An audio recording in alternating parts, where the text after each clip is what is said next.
지난 주간에 전했던 말씀 생각납니까? 명절 연휴를 맞이해서 모든 걸 풍요롭게 주시는 주 하나님께 감사드리는 기회로 삼자라고 했었고, 또 명절 연휴를 맞이해서 예수님을 전할 수 있는 좋은 기회로 삼자, 이런 말씀을 지난 주간에 전한 바 있습니다. 잘들 하셨습니까? 그리고 또한 아울러서 지난 주간에 당부드렸던 것은, 이 추석은 이 한국 사람들의 민속 명절이고 그와 취지가 유사한 명절이 성경에서는 그 유대인들을 향해서 주셨던 수장절, 일명 장막절, 초막절이 있었고, 또 미국이나 캐나다처럼 북미 사람들을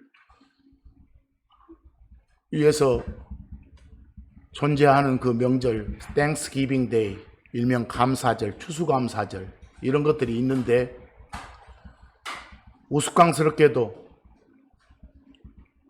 한국 교회당 안에서 뭐 장막절, 초막절 지키는 사람들도 있고, 또 어떤 자들은 추수감사절이라고 일명 부르면서 어느 한 날을 정해놓고 지키는 그런 웃기는 교회당들도 있으니까, 혹시 주변에 그런 것들 보이거들랑 눈을 감아라, 저게 뭔고라고 슬퍼해라, 이런 말씀도 드렸습니다.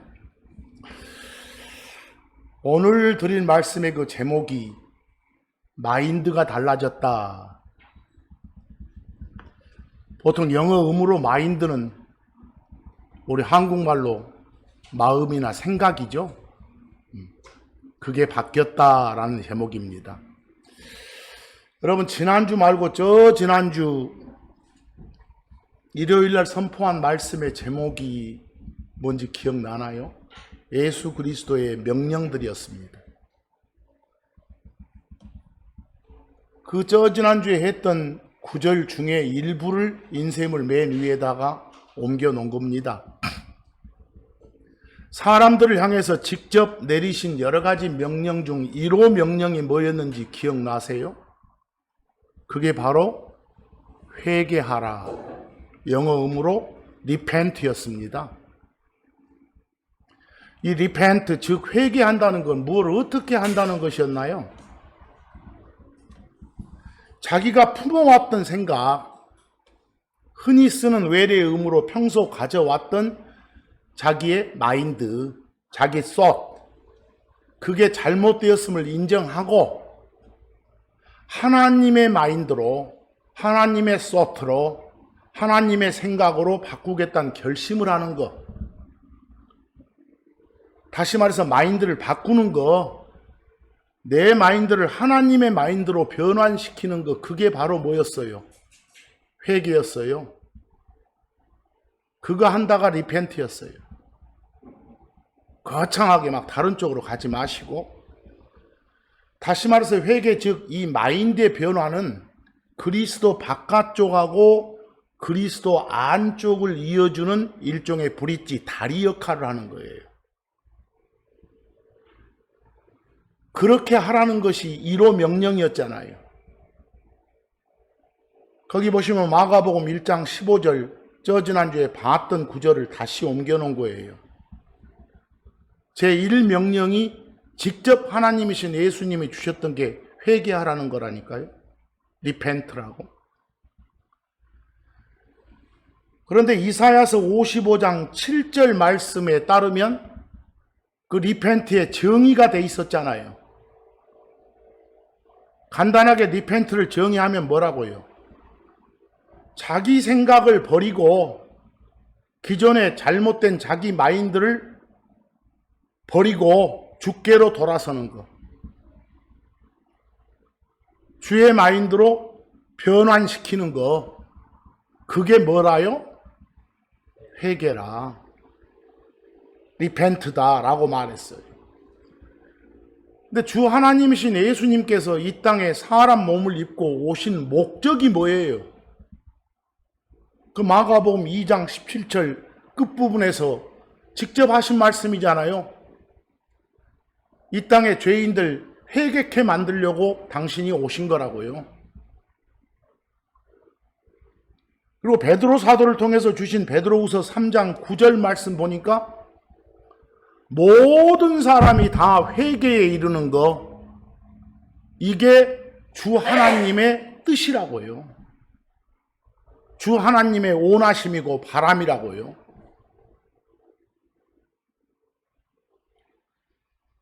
그래서 침례자 요한을 통해서도 주셨던 명령이 마태복음 3장 8절처럼 모든 사람으로 하여금 회개에 합당한 열매를 맺어라 이러는 거예요. 회개에 합당한 열매가 뭐겠어요? 예수님을 주요 그리스도로 받아들이는 거예요.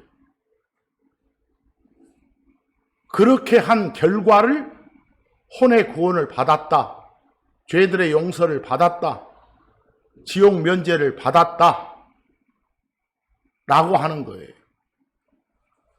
그리고 디모데전서 2장 4절 바울을 통해서 주신 말씀을 보면 모든 사람이 구원받는 거, 죄들의 용서받는 거,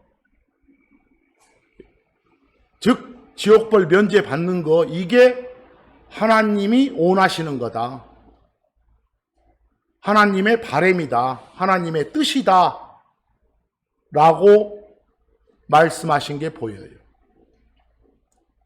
이게 지난주에 했던 말씀의 요약이에요. 회개에 합당한 열매를 맺은 여러분과 저를 크리스천들이라고 하잖아요. 우리 크리스천들은 여러 가지에 대한 기존의 마인드가 바뀐 사람들이에요. 즉 마인드가 달라진 사람들이다니까요. 죄에 대한 마인드가, 내 자신에 대한 마인드가, 세상에 대한 마인드가, 이런 등등이 다 바뀐 사람들을 뭐라고 해요? 크리스천들이라고 해요. 거기 보면 제가 참고 1이라고 해놓고 그 영어로 된 표를 하나 보여드렸죠? 거기 영어 몰라도 돼요. 그 표에 보면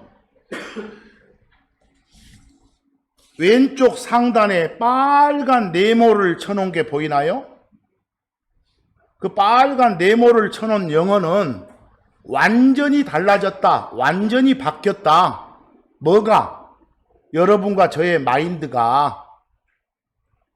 무엇에 대한 마인드가 달라졌냐? 이걸 그 오른쪽에 보면 파란 네모로, 작은 네모들이 화살표로 쭉 연결되어 있죠?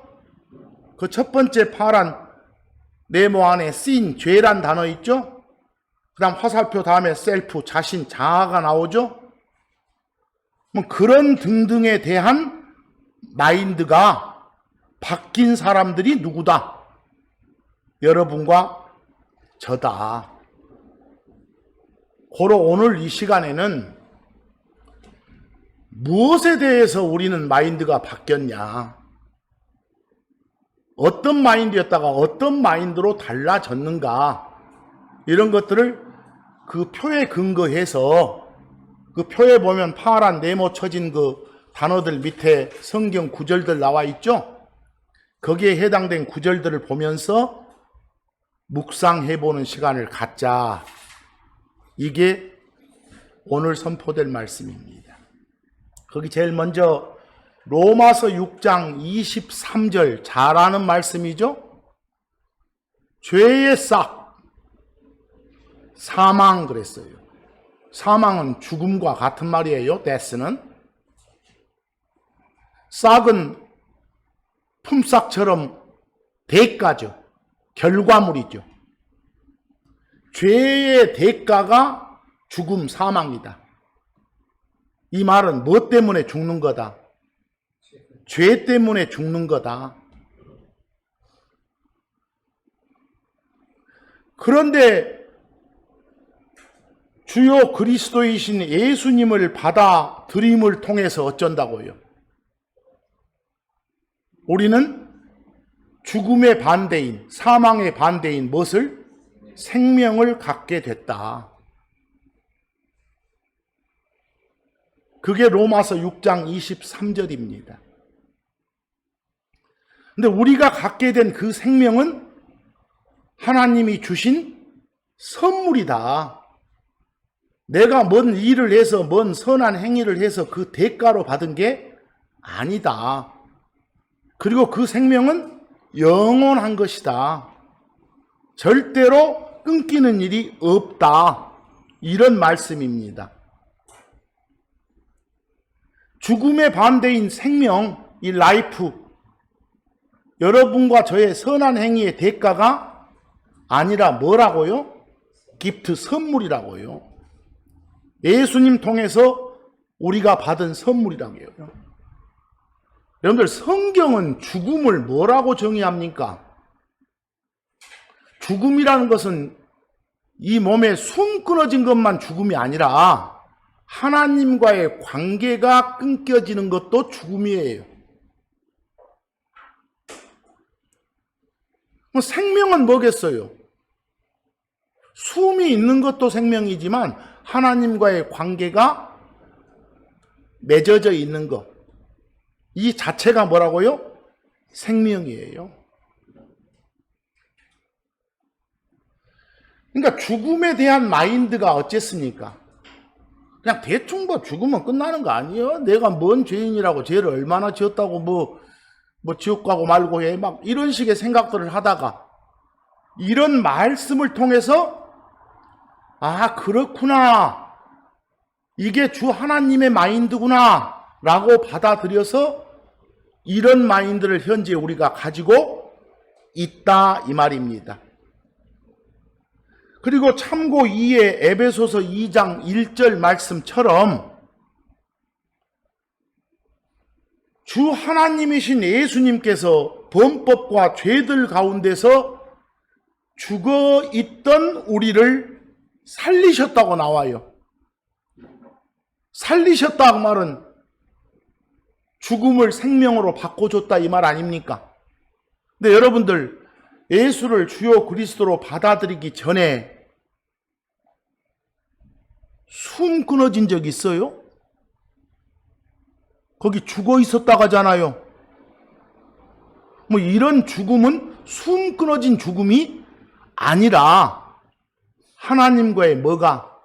관계가 끊겨 있었다라는 의미의 죽음이에요. 그랬던 여러분을 살려주셨다고 해요. 이런 구절을 보면서 죄에 대한 나의 마인드, 죽음에 대한 나의 마인드 등이 완전히 어쨌다? 달라졌다, 바뀌었다. 이런 걸 한번 점검하고 확인해 보라 그 말입니다. 여러분, 아까 표에서 그 쓰인 죄, 그 다음 화살표에 셀프, 자신, 자아가 나와요. 여러분 자신에 대한 옛날 마인드는 뭐였습니까? 바뀐 현재의 마인드는 뭡니까?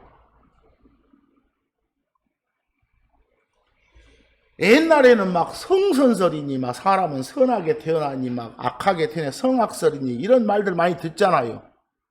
그러다가, 그러나? 선하게 태어나나? 악하게 태어나나? 긴가민가 하잖아요. 그런데 성경을 통해서 우리는 완전히 마인드가 바뀌었잖아요. 다 엄마 뱃속에 있을 때부터 죄 자체라고요. 일종의 성악족이라고요. 뭐 어느 누가 말해도 여러분들은 바뀐 마인드를 가지고 살아야 되겠잖아요. 여러분 자신에 대해서 나는 그래도 다른 사람에 비교해서 좀 착하게 산 사람 아닌가? 내가 얼마나 크게 나쁜 놈인가? 뭔 큰 죄 지었는가 말이야. 그래도 내 마음은 좀 선한데? 이런 기존의 마인드를 가졌었는데 하나님께서는 성경을 통해서 뭐라 계세요? 너희 인간들 어느 놈이건 관계없이 모두 다 너희들 마음이 모든 것보다 거짓되고 악하다고 말해요. 우리 인간들이 갖는 모든 의의는 다 더러운 걸레 같다고 해요. 근데 그런 말씀이 전에는 내게 탁 걸렸어. 뭔 소리예요? 그런데 예수님 믿고 난 뒤로 맞아. 인정됐어. 그런 식으로 마인드가 바뀌었다 그 말입니다. 거기 여러분들 에레미야 17장 9절을 통해서 사람의 마음이란 건 모든 것보다 어째요? 거짓되고 극도로 악하다가잖아요. 또 이사야서 64장 6절 보니까 우리는 다 부정한 깨끗이 못한 더러운 물건 같다가잖아요. 우리가 바르게 한다고 하는 우리의 모든 의는 더러운 것 같다고요? 누더기 같다가잖아요. 이런 사실이 인정되지 않은 마인드였던 내가 이제 인정된 마인드를 갖게 됐다 이 말입니다. 왜요? 내가 양심적인 사람, 선한 사람이라고 생각해 왔는데 하나님의 말씀을 놓고 비추어 보니까 내 자신의 실체가 보였다 이 말입니다. 빛이 없는 사람들은, 빛이신 예수님이 없는 사람들은 자기가 얼마나 더러운지 몰라요. 여러분들 밤길 걸을 때 어째요? 옷이나 몸에 막 더러운 거 묻어 있어도 그 빛이 비춰질까 보이나요? 안 보여요. 빛이신 예수님이 내 안에 들어오신 이후로 내 자신이 보인 거예요. 나의 더러움이 보인 거예요. 고로 내 자신에 대한 기존의 마인드가 완전히 지금은 어쨌다? 바뀌었다. 여러분들 그 밑에 쭉 가다 보면 참고 3을 보세요. 참고 3에 그 여러 인물들의 고백을 옮겨놨어요. 여러분 마음속에서 이런 종류의 고백이 되어야 마인드가 바뀔 수 있고 바뀐 거예요. 그런 고백들이 되어야. 거기 참고 3을 쭉 보시면 아브람 나오잖아요. 아브람이 주 하나님 앞에서 자신을 티끌과 재에 불과한 자다. 티끌만 또 못한 나다. 또 모세 고백 가보세요. 자기는 입술에 할례 받지 못한 자다. 하나님 쓰시기에 아주 부적합한 자다. 확 낮추잖아요. 나는 아무것도 아니다라는 자아에 대한 마인드잖아요. 욥 같은 경우 어쩝니까? 자신이 너무너무 혐오스러운 존재래요. 몹시 싫어하고.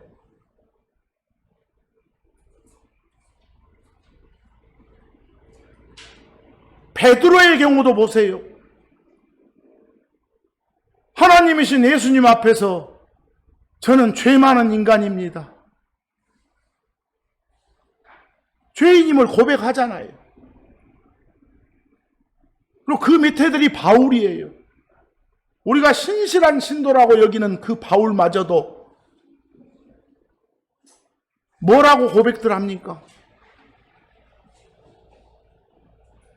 율법에 흠이 없던 사람처럼 보였던 그 바울인데도 불구하고 비참한 인간이라고 하잖아요. 자기 자신을. 자기 안에 선한 것이 하나도 거하지 않는다고 말하잖아요. 그리고 바울은 말년에 감옥에 갇혀서 인생 마지막에 쓴 편지가 디모데서예요. 거기에서도 자기는 죄인들 중에 우두머리라고 하잖아요.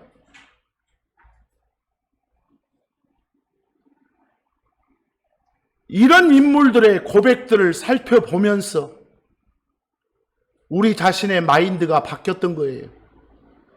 여러분들 참고 3의 맨 첫 번째 마가복음 7장 20에서 23절 보세요. 하나님이 직접 여러분한테 주신 말씀이에요. 하나님이 여러분을 직접 평가하신 말씀이에요. 우리를.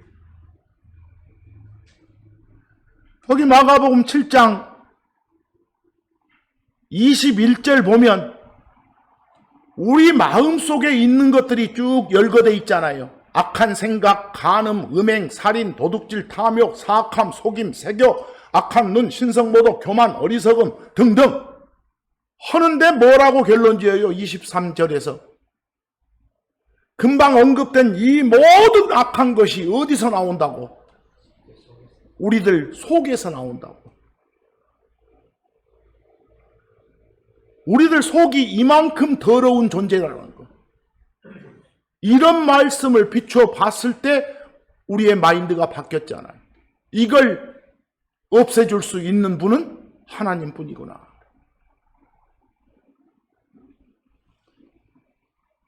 아까 잠깐 언급했지만 그 밑에 창세기 18장 27절 아브라함의 고백, 출애굽기 6장 12절 모세의 고백, 욥기 42장 6절 욥의 고백, 누가복음 5장 8절 베드로의 고백 나오죠. 특히 누가복음 5장 8절 그 베드로 같은 경우는 어떤 상황이에요 지금? 저 갈릴리 바다에서 이렇게 어부 생활하고 있는 베드로를 찾아가시잖아요, 예수님이. 당신 따르라고. 그러면서 배에 탄 고기 잡으려고 하는 그 베드로한테 저 배 가지고 물 깊은 데로 가서 그물 던져라 가잖아요. 근데 베드로가 그때 뭐라 갑니까? 내가 밤새 이렇게 해도 한 마리도 못 잡았는데, 하지만 당신이 이렇게 말씀하시니까 나가서 던져볼라요 그러잖아요. 그 말 속에는 무슨 의미가 숨어 있어요? 내가 지금 이 고기잡이 이걸로 잔뼈가 굵은 사람인데 뭘 알아서 그런 말씀을 하시오? 말도 안 되는 소리 하지 마시오. 하지만 다들 이렇게 추앙하고 존경하는 분이니까 한번 해볼라요 이 말이에요. 그리고 가서 던졌더니 그물이 찢어질 정도로 잡히잖아요. 그때 자신이 깨달아지는 거예요. 그래서 그런 고백이 나오는 거예요. 그 전에 베드로는 어떤 마인드예요? 그래도 내가 이 분야는 전문가인데, 이런 마인드였다가 그게 아니구나 이렇게 바뀌는 거예요. 그 바뀌는 건 예수님 만나고 바뀐 거예요. 거기 로마서 7장 24절이나 디모데전서 1장 15절은 누구의 고백요? 바울의 고백. 바로 이런 고백들이 여러분과 저의 고백이었다 그 말입니다. 주 하나님 앞에서 본 우리 자신의 모습들, 다 더러운 존재들. 자신 자아에 대한 여러분 마인드 확실하게 바뀌었습니까? 예, 바뀌었습니다. 달라졌습니다. 달라진 삶을 사셔야 되겠잖아요. 그리고 그 표에 보면 그 네 번째 셀베이션, 구원 또는 구원자에 관한 그런 마인드도 바뀌었다는 걸 우리는 알 수 있어요. 그 사도행전 4장 12절 쪽이에요. 그 사도행전 4장 12절은 구원에 대해서 가장 위대한 진리를 담고 있는 구절에 해당돼요.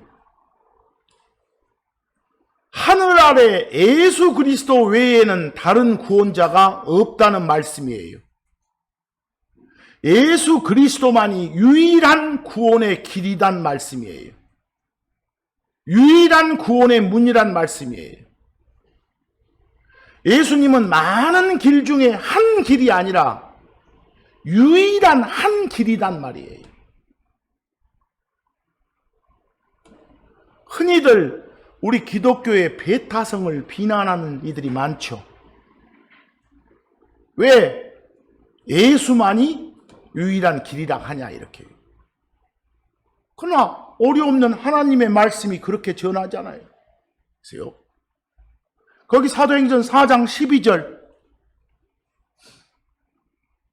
예수란 이름 외에는 구원이 없다. 예수란 이름을 통해서만 구원을 받을 수 있다. 죄들의 용서를 받을 수 있다. 지옥 면제 받을 수 있다 그 말입니다.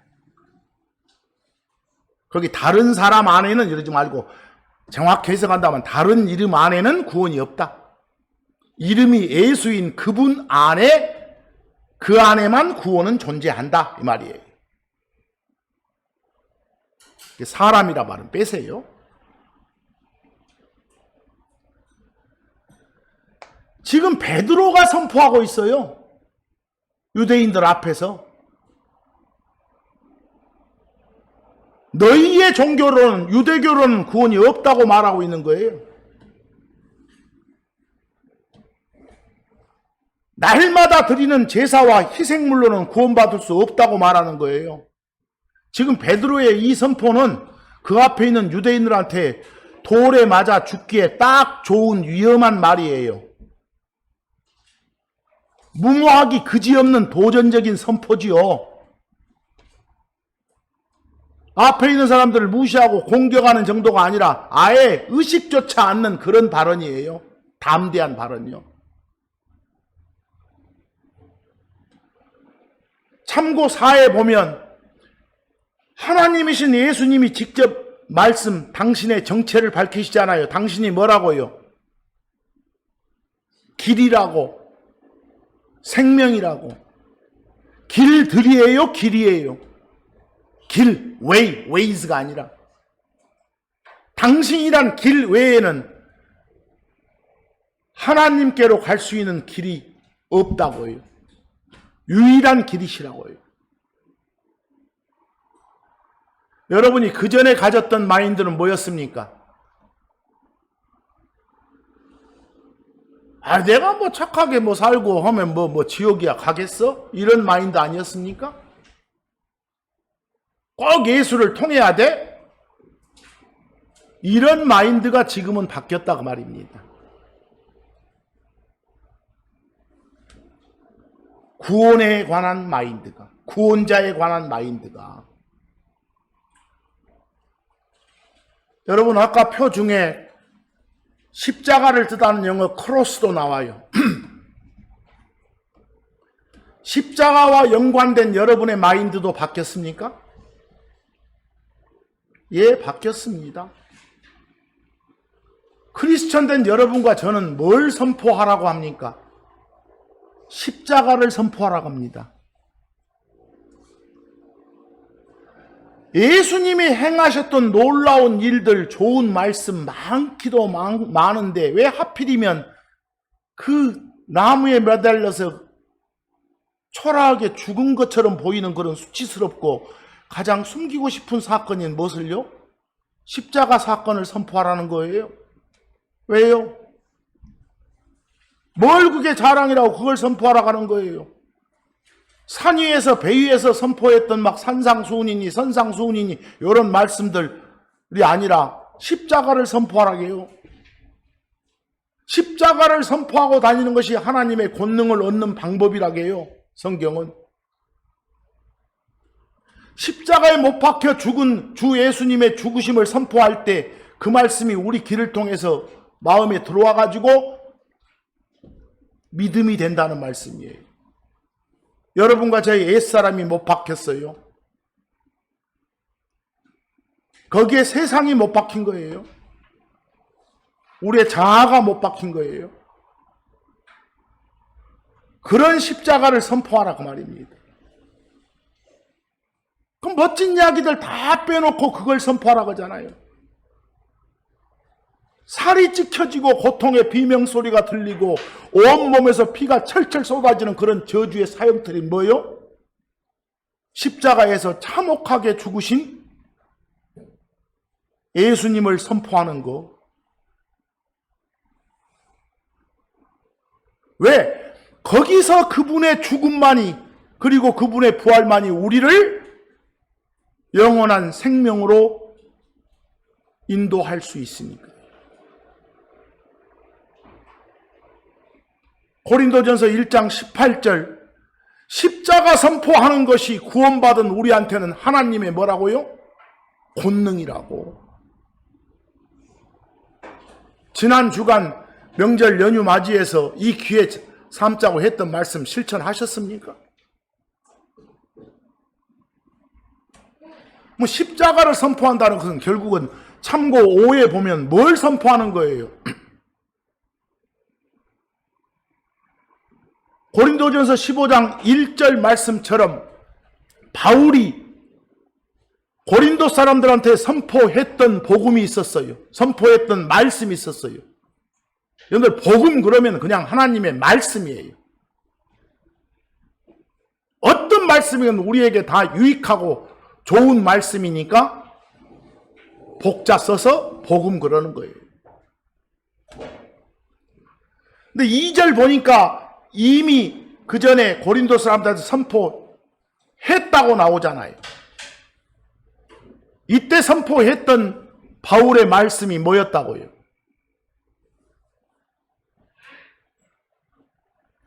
너희들의 죄 때문에 너희들의 죄를 대신해서 너희들을 위하여 사람으로 오신 하나님께서 십자가에서 죽고 묻히고 다시 일어나셨다는 사실요. 그걸 받아들여야 너희들에게 죽음의 반대인 생명이 주어지게 된다는 사실요. 구체적인 그때 전한 복음 말씀의 내용이 3절, 4절이죠. 예수 그리스도께서 우리의 죄들로 인해서 죽으셨다고요. 죄 없으신 분이 우리를 대신해서 우리 죄를 속해주기 위해서 대속 죽음을 가지셨다고요. 그리고 묻히셨다가 셋째 날 다시 일어나셨다고요. 이 사실을 전했습니까?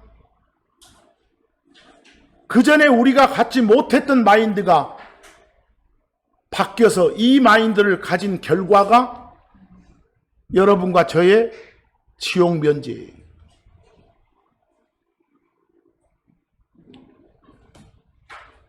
여러분, 십자가에 대한 마인드가 달라졌다는 것 확신하시죠? 여러분 하나 물어봅시다. 마귀란 말 자주 쓰잖아요. 마귀. 마귀에 대한 여러분의 마인드가 어떻게 바뀌었나요?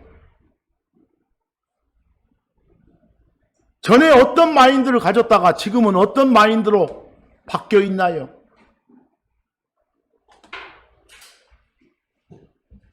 베드로전서 5장 8절하고 참고 6을 한번 눈으로 훑어보시기 바랍니다. 구원받은 사람한테는 항상 맞짱 뜨려고 하는 뭐가? 마귀가 있어요. 성령 충만, 그 말은 하나님 말씀의 지배를 받으면서 사는 그런 삶이죠. 그런 삶을 산다고 해서 마귀가 떠나거나 없어지는 거 아니에요. 주 하나님한테 가까이 갈수록 마귀는 여러분한테 더 가까이 와요. 마귀는 두루 다니면서 삼킬 자를 찾는 그 모습이 울부짖는 사자 같다고 하잖아요.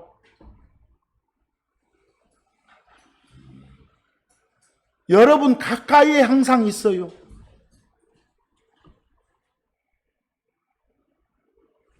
때로는 빛의 천사같이 자신을 가장해서 있다니까요. 여러분한테 좋은 말 해주는 그런 사람으로도 존재한다니까요. 마귀의 속성이 속이는 거예요. 올무를 놓는 거예요. 시험 유혹하는 거예요. 그러면서 삼킬 자를 찾고 있는 거예요. 여러분한테서 말씀을 뺏어가는 거예요. 여러분한테 다른 말씀의 씨앗을 뿌리는 거예요. 그래서 베드로를 통해서 주신 그 경고가 뭐예요? 정신 차리라고 하잖아요. 깨어 있으라고.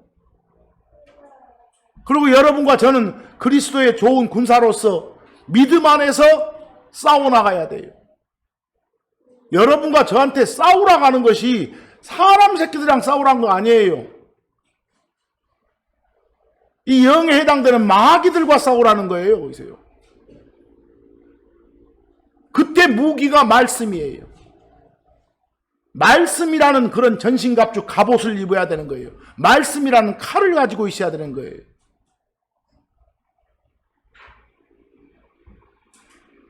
거기 베드로전서 5장 8절 뭐라고 명령을 주세요? 깨어 있으라고요. 정신 바짝 차리라고요. 왜요?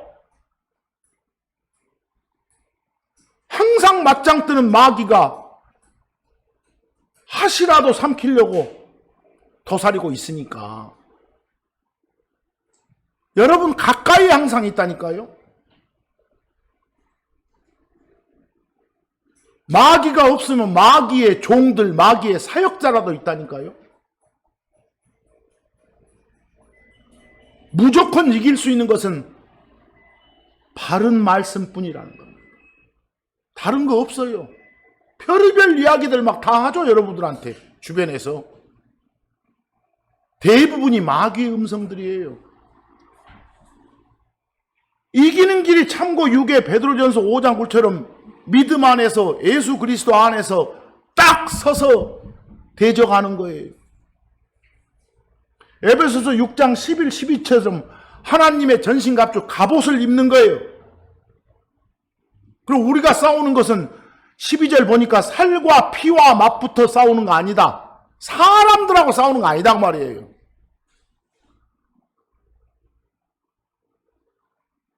물론 사람하고 싸울 때는 마귀의 영이 들어가 있는 사람들하고 싸울 수는 있겠죠. 뭐 여러분 가까이 있는 마귀들을 물리치려면 어찌하겠어요? 야고보서 4장 7절 우리한테 주신 명령 보니까 마귀를 대적하라고 나오네요. 근데 여러분들 그 명령 앞에 먼저 명령이 뭐예요? 하나님께 복종하라고요. 순종하라고요. 여러분이 가졌던 바뀐 마인드 말고 기존에 자아를 존중했던 그런 마인드를 갖고 목 뻣뻣이 하는 것은 순종하는 거 아니잖아요. 하나님께 복종하는 거 아니잖아요. 아까 여러 인물들의 그런 자신을 낮추는 고백처럼 그런 고백이 되어야 되잖아요. 그게 복종하고 순종하는 거예요. 그 명령이 선행돼야 마귀랑 맞짱 뜰 수 있는 거예요. 무조건 말씀도 없는 사람이 마귀야 물러가라 이런 식으로 외친다고 물러가겠어요? 옆에 있던 마귀가 얼레 굳하고 자빠졌네 하죠.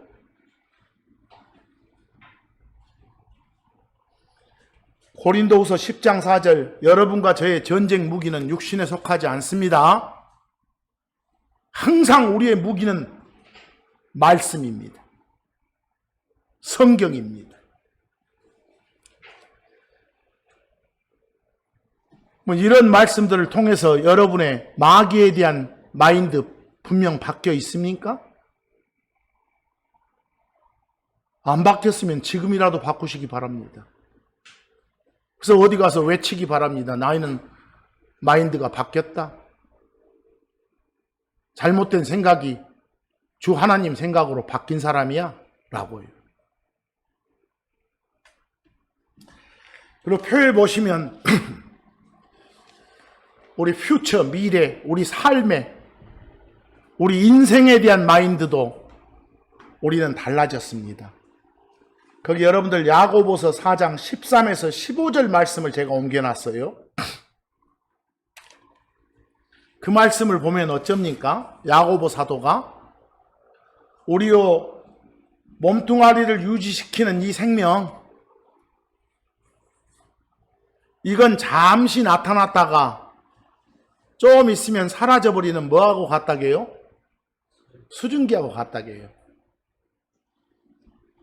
여기서 천년만년 이 몸뚱아리로 사는 거 아니잖아요. 물 끓일 때 수증기 보시죠? 뜨거운 이제 커피 마실 때도 잠깐 나타났다가 사라지는 수증기 보이죠? 그것하고 같은 거라게요. 우리 인생이. 쭉 참고 7에 있는 말씀들을 보면 우리가 여기서 천년만년 살 것 같지만 우리 인생의 날들이 아주 건강하게 살면 한 80년 된다게요. 그래서 평균 살면 70이라고 하고 이것도 3분의 1 잠자는 시간 빼보세요. 50년 살고 길게 살면 60년 사는 거예요. 그렇다면 그 짧은 기간 동안 사는 동안 어떻게 살아야 할지 확실한 마인드를 가져야겠잖아요. 어떻게 살아야 할지. 거기 야고보서 4장 13, 15절 보세요. 특히 14절에 보시면 여러분 번역본에서는 너희 생명이 무엇이냐 했는데 거기 라이프란 단어 나온가요? 라이프란 단어는 한국말로 뭐 생명, 인생, 삶 여러 가지로 바꿀 수 있잖아요. 그렇죠? 근데 거기 너희 인생이 뭐냐? 너희가 너희들 몸뚱아리 가지고 요 숨 끊어지기 전까지 사는 삶이란 게 뭔지 아냐? 이 소리예요, 지금. 아시겠어요? 생명이 뭐냐? 생명의 정의가 뭐냐? 이 말이 아니라. 번역이 개판이죠. 뭐, 우리의 인생이라는 것은 잠시 나타났다가 그 뒤에 사라져버리는 뭐요? 수증기니라 그랬잖아요. 뭐, 여러분들 인생에 대한 어떤 마인드를 가지고 살아야 할지 생각되세요? 그냥 세상에 매여서 아둥바둥 살아야 될지, 이 아까운 시간 하나님 말씀에 매여 살아야 할지 판단해 보세요. 참고 7에 보면 시편 90편 10절에 뭐라고 말씀을 주십니까? 우리 햇수의 날들이 몇 년요? 70년이고 강건하면 건강하게 살면 80년이라네요. 100세 인생, 120세 인생 떠들지 마세요. 그렇게 살아도 아무 활동도 못하고 살면 그게 뭔 소용이 있겠습니까? 욥기 14장 1, 2절 보니까 여자에서 태어난 사람은 여러분과 저 모두를 다 포함하죠. 사는 날이 영원한 거 아니고 날수가 적고 괴로움으로 가득하다. 다 고생하려고 태어나는 겁니다. 베드로전서 1장 24절 보니까 모든 육체, 모든 사람은 다 뭐요? 풀과 같은 거예요. 풀의 꽃과 같은 거예요. 영원한 거 아니에요. 몸뚱아리 갖고 사는 삶은. 쭉 보니까 인생에 대한 마인드, 어떤 마인드를 가져야 할지 생각되십니까? 자, 이제 이 짧은 인생,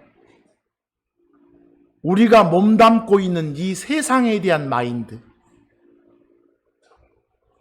야고보서 4장 4절을 보면서 말씀드립니다. 우리 사람은 보면요, 하나님 말씀 그대로 받아들여서 순종하면서 아브람처럼 하나님의 친구, 하나님의 벗이란 말을 듣고 사는 사람도 있고요. 반대로 어째요? 세상하고 친구가 됨으로써 하나님의 온수로 사는 사람들도 있어요. 성경은 우리가 세상 가운데 살지만 세상에 속하지는 않는다고 하잖아요. 우리는 어두운 세상을 밝히는, 빛을 받아서 밝히는 등불, 램프예요. 거기서 사람들 건져내려고 오신 분이 바로 참 하나님이신 예수님이세요. 그분 받아들여서 그분의 자녀들이에요, 여러분은. 거기는 기록 안 됐지만 많은 구절을 통해서 성경은 뭐라고 합니까? 세상을 사랑하지 마라. 세상에 동화되지 마라. 세상에 일치하지 말고 세상에 친구가 되지 마라. 세상에 대해서는 너희들을 못 박아라. 죽었다고 생각해라. 이런 말씀들 많죠. 그리고 지금 사는 세상 좋은 세상이라고 합니까? 세상에 대한 하나님의 평가는 악하다게요. 악한 현 세상 그래요. 온 세상이 악함 가운데 있다라고 말을 해요. 거기서 당신 따르는 사람들을 건지기 위해서 오셨다고 말씀을 하세요. 야고보서 4장 4절 보세요. 끝부분만 보기 바랍니다. 뭐라 합니까? 누구든지 세상의 친구가 되고자 하는 사람이 있으면 그 사람은 하나님의 뭐요? 왼수요, 적이요. 참고 8 갈라디아서 1장 4절 바울을 통해서 하나님이 주신 세상에 대한 평가를 보세요. 어떤 세상이라고 합니까? 악한 세상. 지금 현재의 세상이 악하다고요. 악한 구성원들로 구성된 그런 사람들이 세상을 좋게 만들자고 허울 좋게 외치고 있지만 악하다고요. 그게 하나님의 평가예요. 거기서 어쩌시려고 당신 다른 사람을 건지시려고 구원하시려고 십자가에서 죽으셨다고 나와요. 우리를 위해서 자신을 주셨다고 나온다니까요. 요한사도를 통해서 주신 말씀 요한일서 5장 19절도 우리는 하나님께 속하지, 여러분과 저 크리스천들은 이 사악한 온 세상 가운데 있기는 있지만 소속은 아니다라는 말씀을 주고 계세요. 이런 말씀을 보면 여러분이 지금 몸담고 있는 이 세상에 대해 어떤 마인드를 가져야 될지 판단되세요? 오늘은 그런 생각을 한번 해보는 시간을 갖자라는 게 취지예요. 여러분, 아까도 잠깐 말했지만 풀은 마르고 꽃은 시들어요. 꼭 그와 같은 것이 여러분과 저의 이 몸 가지고 사는 삶이에요. 인생이에요. 그런 삶은 영원하지 않아요. 때가 되면 숨 끊어지니까. 그런데 절대로 없어지지 않고 사라지지 않고 있는 게 있다고 그러죠. 그게 뭐죠? 성경, 하나님 말씀이에요. 주 하나님의 말씀은 없어지지 않고 영원하다게요. 하나님 말씀에는 숨이 들어있다게요. 근데 그 숨이 끊어지지 않는다게요. 말씀에 숨이 들어있다게 영감이 들어있다 그러는 거예요. 이사야서 40장 8절 풀은 마르고 꽃은 시들지만 우리 하나님의 말씀인 성경은 어쩐다고요? 영원토록 서 있다고요. 영원토록 계속된다고요. 절대로 사라지지 않는다고요. 이 말씀 신뢰하십니까? 그전에는 에이 뭐 거기에 써진 게 뭐 다 뭐 옳은 소리야? 그러진 않겠지. 이런 마인드 아니었습니까? 그러나 여러분과 저는 이제 바로 이런 말씀을 바탕으로 해서 마인드가 바뀌었다 이 말입니다. 참고 구해 보니까 베드로전서 1장 25절 말씀처럼 어째요? 주의 말씀인 성경이 영원토록 지속된다고 같은 말씀 나오잖아요. 요한복음 6장 63절 보세요. 살리는 것은 영인데, 즉 죄인들한테 관계 끊김의 죽음 대신 관계 이어짐의 생명을 주는 거, 그건 영인데 영을 뭐라고 정의했는가 보게 끝에요. 영은 생명이고 영은 말들이다. 말들이 영이다 그랬어요. 여러분들, 살리는 것은 영이다. 영이 살린다 그 말은 하나님의 뭐가 여러분을 살렸다고요? 말씀이. 말씀이 죽었던 여러분들을 살려냈다고요. 뭐 아까 내가 죽었던 우리를 살려냈다. 말씀이 이럴 때 죽어 있었던 그 말은 관계가 끊겨 있었던 이 말이에요. 이 몸에 숨 끊어져 있었던 이러지 말고. 그러니까 이런 성경적인 죽음에 대한 정의도 안 되다 보니까 그냥 막 읽다 보면 천년만년 이 몸뚱아리로 살 것 같이 절대로 안 죽는다는 그런 거짓 교사들도 있잖아요. 이게 이해가 안 되니까. 자, 여러분, 뭐니 해도 여러 가지에 대한 우리의 마인드가 바뀌었는데 가장 근본적으로 가장 크게 바뀌어야 될 걸 딱 한 가지만 하면 창조자에 대한 마인드예요. 창조자. 창조자에 대한 마인드가 제대로 안 바뀌고 정립이 안 돼 있으면 구원도 못 받고 영원한 그 진화론자예요, 그 사람. 성경을 통해서 하나님께서 당신 자신에 대해서 맨 먼저 알려주는 게 뭐예요?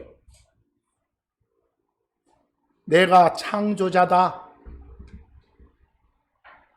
여러분들 창세기 1장 1절에 딱 보면 뭐라고 나와요? 주 하나님이 우리 인간들한테 맨 먼저 알려주는 진리잖아요. 첫 번째 알아야 될 사실이잖아요. 당신이 뭐라는 거? 창조자라는 거. 하나님께서 하늘과 땅을 창조하셨다는 거. 하나님께서 세상 만물을 모두 다 창조하셨다는 거.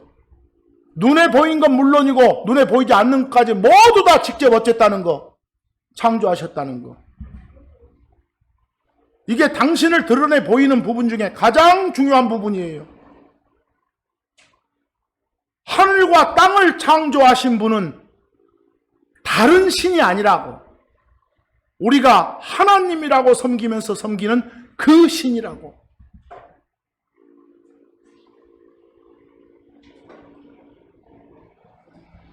창세기 1장 1절 마지막으로 한번 보기 바랍니다. 처음에 하나님께서 무엇을요? 하늘과 땅을 거기 창조하시니라 할 때 니자 없애세요. 거기다가 두 글자 어다고 느하고 넣으세요. 하시었느니라. 그냥 존칭 의미 빼려면 하셨다 이렇게.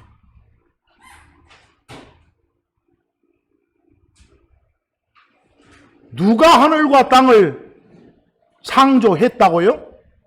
하나님. 하나님이라고 섬기면서 우리가 예배하는 그 신이 우리의 모든 걸 주관하시는 그 신이 하나님이 창조하셨다고요. 여러분, 창세기 1장 1절은 그냥 어떤 그 밑에 구절들의 제목이 아니에요. 1장 1절부터 2절, 3절 쭉 이어져 가는 거예요. 여러분 예를 들어서 보세요. 어제 아빠가 나를 위해서 책상을 하나 만들어 주셨다. 주신다도 아니고 주실 것이다 아니고 만들어 주셨다. 과거 시제죠? 그러면 여러분들 딱 눈앞에 완성된 뭐가? 책상이 있는 거예요. 거기다가 바로 뭐 펴놓을 수 있는 거예요. 그 앞에 의자에 앉아서 그냥 공부할 수 있는 거예요. 만들어 주셨다 그랬으니까. 그런데 갑자기 어제 아빠가 책상을 하나 만들어 주셨다. 그런데 바로 그 뒤에 글을 보니까 책상이 형태가 하나도 남지를 않았다. 이러고 나와. 그러면 그 사이에 무슨 일이 있었다 생각되세요? 아무 일도 없었다 생각되세요? 무슨 일이 있었구나. 누가 박살 내버렸구나. 큰 사고가 있었구나 라고 생각되잖아요. 그러죠? 그럼 한번 생각해 보세요. 창세기 1장 1절에 뭐라고 나와요? 하나님께서 하늘과 땅을 창조하셨다 나오죠? 근데 2절 가보면 뭐라 합니까? 그 창조한 땅이 뭐가 없어? 형태가 없어. 작살이 나 있어. 그러면 생각해 보세요. 창세기 1장 1절과 1장 2절 사이에 무슨 사고가 감지돼요, 안 돼요? 뭔 일이 있었다가 생각돼요, 안 돼요? 되지요. 아까 그 책상 논리로 하면. 그러죠? 그러니까 창세기 1장 1절과 1장 2절 사이에는 큰 파괴 사건이 있는 거예요. 알겠어요? 그걸 기록을 안 하셨지. 안 해도 알게 될 테니까 그냥 보면 읽어보면. 초등학교 국어 실력만 있어도 아니까. 그리고 나서 이제 3절부터 그 박살나 있는 것을 땅을 이제 사람 새끼들 살기에 적합하도록 만들어 주시는 거예요. 아시겠어요? 그게 성경이에요. 그게 1장 1절이 제목이 아니라. 그러면 뭔가 지금 여러분들이 보고 있는 이 하늘과 땅, 이것은 우리 인간들 중심으로 만들어준 세상이요. 그 전에 인간 만들기 전에 다른 어떤 존재가 있었는데 그놈들 중심으로 만들어준 세상이 개판이어서 어쨌다? 심판하셨다. 그래서 형태가 없었다. 그럼 그 다음부터 이제 우리 인간 중심으로 세상을 다시 제대로 만들어 주셨다. 이게 성경이요. 1장 1절하고 1장 2절만 읽으면 알겠죠. 그걸 제대로 알게 하려면 1장 1절의 끝에 번역을 뭐라고 하겠어요? 하실 거다가 아니라 하셨다. 영어로 created 그랬어요. will create이 아니라 creators가 아니라 과거 시제로 뭐라고요? created. 과거 시제는 뭐 했다. 이미 역사가 됐다. 이 소리거든. 근데 그런 걸 감추기 위해서 장난치는 것이 하신이라요. 이런 것들이 바로 마귀들의 장난인 것이요. 자, 오늘 이 시간은 지금 그 말씀이 아니라 여러분이 그 전에 어떤 생각을, 어떤 마인드를 가져왔던 간에 이제 지금은 창조자에 대한 바뀐 마인드가 있어야 된다고 말입니다. 모든 것이 우주 만물이 다 그냥 저 없던 데서 무엇이 갑자기 막 이렇게 막 진화 발전되면서 생겨난 것이 아니구나. 다 누가 만든 것이구나. 하나님. 여러분들 돌아다니다가 이렇게 건물이나 집 보면 저것도 다 뭐 그냥 저절로 돌멩이 하나가 막 이렇게 막 부풀어 오르면서 데컸다고 생각하세요? 처음에 설계자가 있었겠구나. 지은 사람이 있었겠구나. 이거 상식으로 알잖아요. 거기 로마서 1장 12절, 히브리서 3장 4절 참고 10에 뭐라고 합니까? 집마다 다 지은 사람이 있잖아요. 이거 모르는 사람이 누가 있어? 그럼 당연히 이런 우주 만물도 지으신 분이 있겠잖아요. 그게 누구다? 하나님이시다고 말입니다. 하나님이 존재한다는 건 여러분들 어떻게 알 수 있어요? 우주 만물을, 요 하늘을 보고 땅을 보고 요 나무를 보고 새를 보고 하면 알 수 있지. 저걸 만드신 분이 있구나 이렇게요. 그래서 로마서 1장 20절 끝에 만들어진 것들을 통해서 우리가 다 하나님의 존재를 알 수 있는 거예요. 여러분, 오늘 이 시간에 말씀드린 제목이 뭐였어요? 마인드가 바뀌었다고요. 옛날 나의 잘못된 생각들, 잘못된 마인드가 주 하나님의 마인드로 바뀌었다고요. 그 덕분에 우리가 크리스천이라고요. 오늘은 그런 제목을 필미 삼아서 쭉 한번 성경 구절들을 묵상해보는 그런 시간을 가졌습니다. 말씀밖에 없습니다. 성경밖에 없습니다. 그 말은 하나님의 말씀이 곧 진리고 모든 것의 기준입니다. 성경에 나오지 않는 것에는 귀를 기울이지 마시기 바랍니다. 이번 한 주간도 주 하나님 말씀 안에서 굳게 서는 여러분과 제가 되도록 간절히 바라면서 오늘 말씀은 여기서 마칩니다. 감사합니다.